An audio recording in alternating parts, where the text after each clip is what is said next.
Lord, salamat at ginising mo ako sa araw na ito. Lord, I thank you for this brand new day. Thank you for waking me up. Salamat at nagising ako, Panginoon. Maraming salamat sa napakagandang gising ko na ito.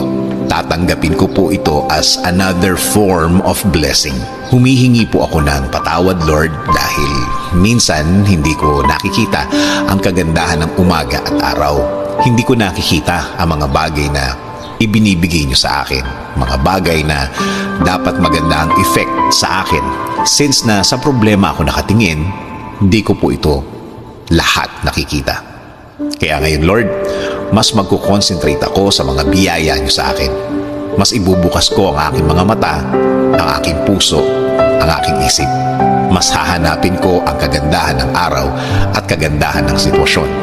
Sa ganda ng mga bagay na inilalagay niyo sa aking buhay.